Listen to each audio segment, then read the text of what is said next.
Okay, in this video we're going to talk about phone interviews. You may not think phone interviews are that different from in-person interviews, but there are three main things that you need to be aware of. The first thing is the obvious advantage that during a phone interview they can't see you, so you get to look at your notes. This is an open nose test, people. Open nose test? Open notes test. So yeah, use that to your advantage. So you have your talking points, you have your resume in front of you, you have all the things you want to say, all the things you want to leave them with. And there are two things you have to watch out for. You need to make sure that you don't come across as unfocused. Unfortunately, you don't have that eye contact, so you really have to be very intentional about what you're saying and how you say it. And then the other thing, the last thing that goes with that, is that you have to make sure you have great audio and Wi-Fi internet quality, and especially video quality if you're doing a Skype. So I wanted to tell you about kind of two fails that I did during phone/Skype interviews, and then one where I got it right. So the first phone interview that I failed was actually for Beats in 2012. There were three things that I did wrong here.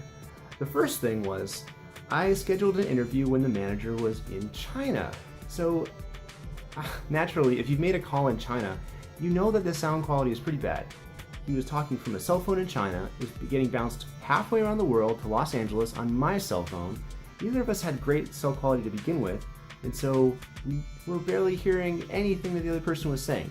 Second of all, I thought it was a great idea to actually be driving during my phone interview. So I was very unfocused. I was not reading the notes in front of me. I was just trying not to get killed on the freeway. So, naturally, I kind of came across as a spaz. I was kind of like, oh, what were we talking about? Yeah. Anyways. And that left a really bad impression with him.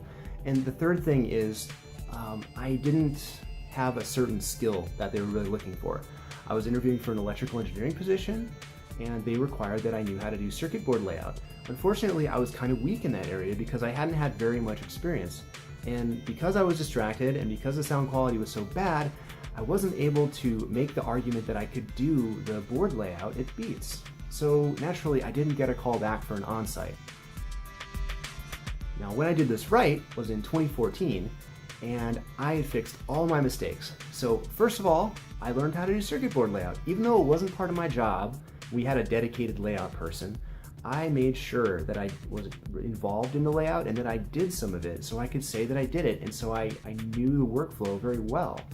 So I had that going for me. The second thing that I did better this time was I found a great place to talk. So I found a conference room in my building that had Wi-Fi access and I could get cell phone reception. And so I had my notes up, I had everything I needed to just rock that thing, and I guess I did. And the third thing, gosh, what was the third thing? Well, that's pretty much the most important part. Anyway, I had another interview with Apple in 2013. It was a Skype interview. It also suffered from some of those same problems where I had really bad Skype internet quality. I was at a Starbucks, first of all. Don't have an interview at a Starbucks unless you have no other choice. I mean, Panera, it's okay. At least it's quieter at Panera most of the day. But Starbucks, no way. And everyone's on the internet, so you definitely don't want to do that. So I was trying to have a video chat there. I also was very distracted, I was stressed out, and it just honestly, it showed through. It was one of the most awkward interviews I ever had. And I'm just happy that I was able to fix those mistakes in 2014 for Beats, and then later for my other interviews.